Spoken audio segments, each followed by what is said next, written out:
போன வாரம் என்னை பற்றி ஒரு வதந்தி வந்தது. சனாதனம் பற்றி நான் பேசுறதுக்காக யாரோ ஒரு சாமியாரை கூட்டிட்டு வந்து பரிகாரம் பண்ண அப்படின்ற ஒரு வதந்தி கேள்விப்பட்டிருப்பீங்க. என்னுடைய தலையே சீவேன் அப்படின்னாங்க. மன்னிப்பு கேளுனாங்க. மன்னிப்பு கேட்க முடியாதுன்னு நீதிமன்றமா போய் வழக்கு போட்டப்போ அதுக்கும் நான் பயப்படல. நான் போய் பரிகாரம் கேட்பேனா, அந்த செயலில் ஈடுபடுவேனா? நான் கலைஞருடைய பேரன், சொன்னதுதான் என்னுடைய கொள்கையில எப்பவும் உறுதியா இருக்கும்.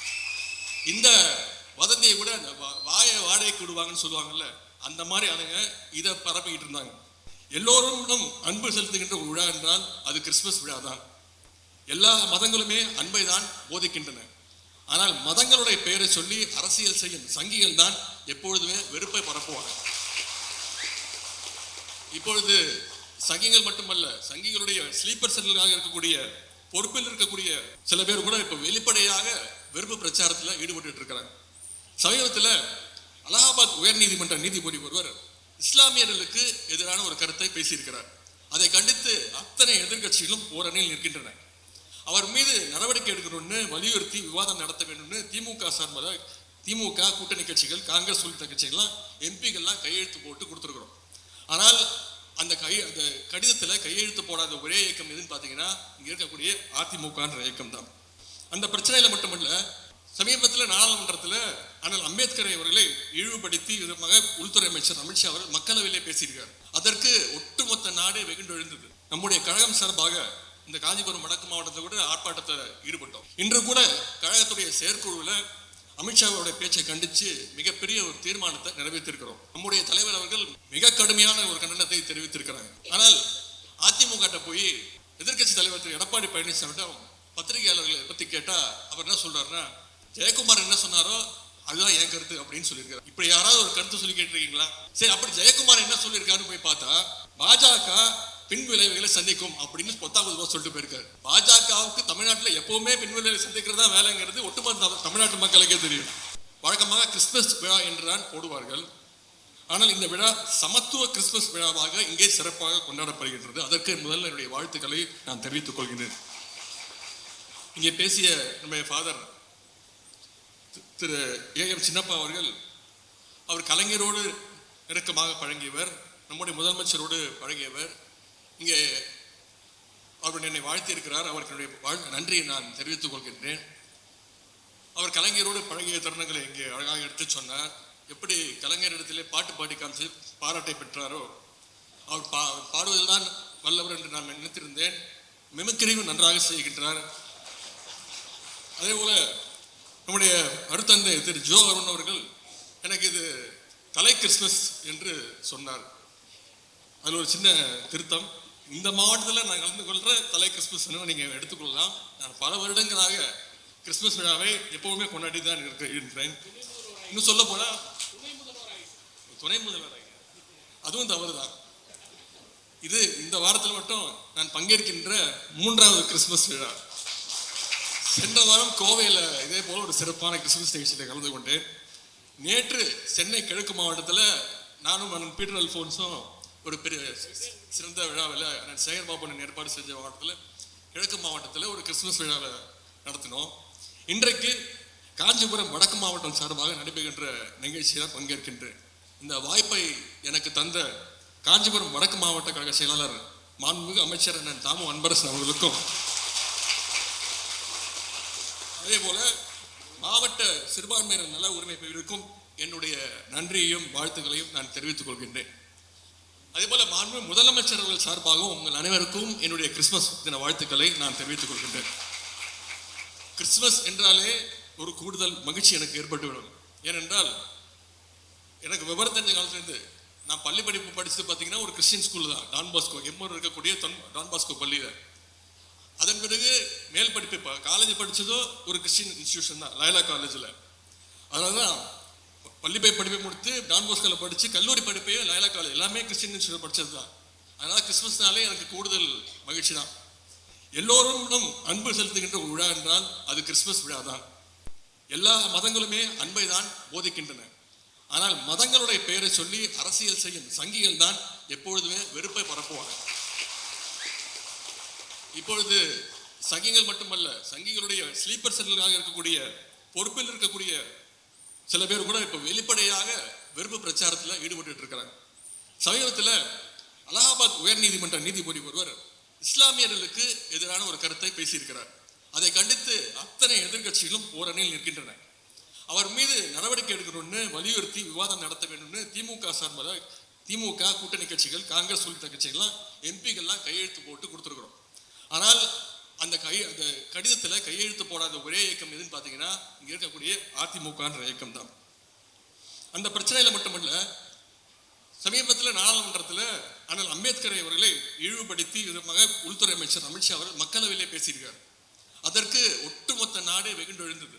நம்முடைய கழகம் சார்பாக இந்த காஞ்சிபுரம் வடக்கு மாவட்டத்தில் கூட ஆர்ப்பாட்டத்தில் ஈடுபட்டோம். இன்று கூட கழகத்துடைய செயற்குழுவில் அமித்ஷாவுடைய பேச்சை கண்டித்து மிகப்பெரிய ஒரு தீர்மானத்தை நிறைவேற்றிருக்கிறோம். நம்முடைய தலைவர் அவர்கள் மிக கடுமையான ஒரு கண்டனத்தை தெரிவித்திருக்கிறாங்க. ஆனால் அதிமுக போய் எதிர்கட்சி தலைவர் திரு எடப்பாடி பழனிசாமியிடம் பத்திரிகையாளர்களை பற்றி கேட்டால் அவர் என்ன சொல்றாருன்னா, ஜெயக்குமார் என்ன சொன்னாரோ அதுதான் என் கருத்து அப்படின்னு சொல்லியிருக்கிறார். இப்படி யாராவது ஒரு கருத்து சொல்லி கேட்டிருக்கீங்களா?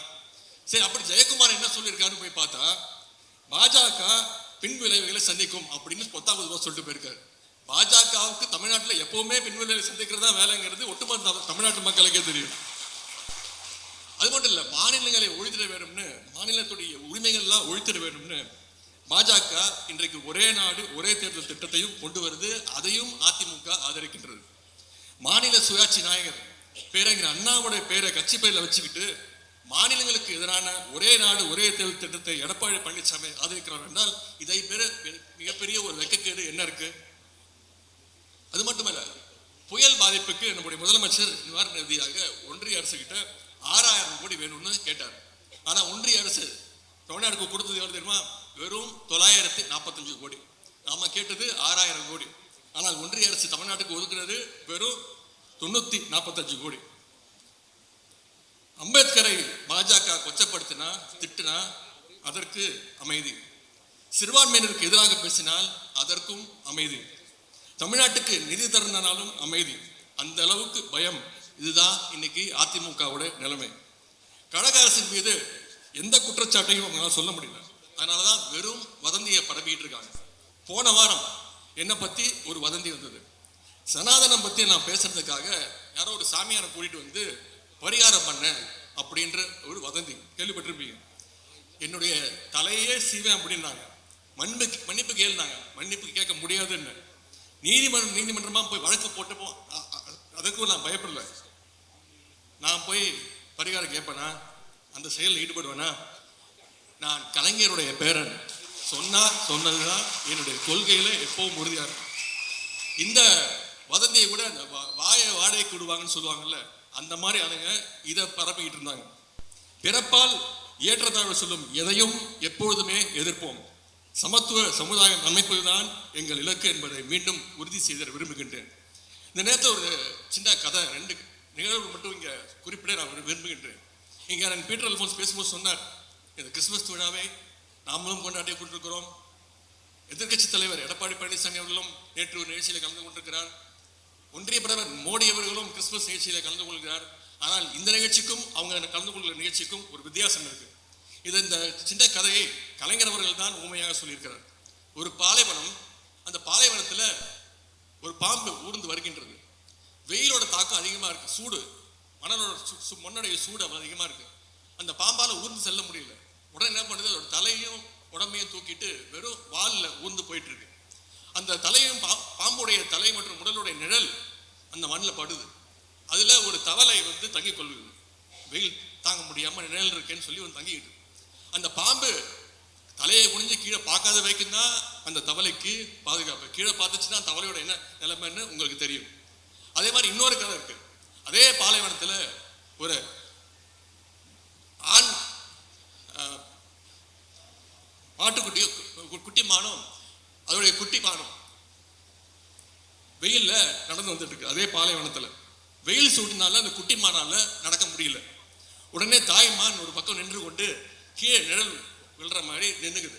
அதோட குட்டிமானை வந்து பக்கத்துல வர வச்சு அந்த நிழல்ல வந்து அதுக்கு ஓய்வு கொடுக்குது. இப்படி நான் 2 நிழல்களை சொல்லியிருக்கின்றேன். இங்கே பாம்பின் கீழ் நிற்கும் தவளை என்பது போலதான் அதிமுகவை மக்கள் பார்க்கின்றார்கள். ஆனால் திமுகவை சிறுபான்மை மக்கள் நம்புவது என்பது தாய்மானுடைய நிழலில் குட்டிமான் இலைப்பாறுவதைப் போலத்தான் சிறுபான்மை மக்கள் நீங்கள் பார்க்கின்றீர்கள். இது அன்பால் செய்கின்ற உதவி, இதற்கு ஈடு இணையே கிடையாது. ஆகவே திராவிட முன்னேற்ற கழகம் என்ற கட்சி இருக்கின்ற வரை சிறுபான்மை மக்களுக்கு என்றென்றும் பாதுகாப்பாக இருப்போம். உங்களுக்கு அரணாக நிற்கும் கழகத்திற்கு நீங்கள் என்றும் அரணாக ஆதரவாக இருப்பீர்கள் என்ற நம்பிக்கை எனக்கு உண்டு. வருகின்ற சட்டமன்ற தேர்தல் 2026 சட்டமன்ற தேர்தலில் விரைவில் வர இருக்கின்றது. இதற்கு உங்களுடைய ஆதரவு கழகத்திற்கு மிக மிக முக்கியம். எங்களுடைய கழக தலைவர் முதலமைச்சர் அவர்கள் சொல்லியிருக்காங்க, குறைந்தது 200 சட்டமன்ற தொகுதிகளில் திமுக ஜெயிச்சு கூட்டணி ஆட்சி அமைப்போம், எங்களுடைய கூட்டணி ஆட்சி அமைக்கும் அப்படின்னு நம்முடைய தலைவர் அவர்கள் சொல்லியிருக்காங்க. எந்த தைரியத்தில் சொல்லியிருக்காங்கன்னா, சிறுபான்மை மக்கள் நீங்கள் என்றைக்கும் கழகத்திற்கு துணையாக இருந்து கழகத்திற்கு வாக்களிக்க வேண்டும் என்று கேட்டுக்கொண்டு மீண்டும் ஒரு முறை கிறிஸ்துமஸ் வாழ்த்துக்கள் தெரிவித்து விடைபெறுகின்றேன். நன்றி, வணக்கம்.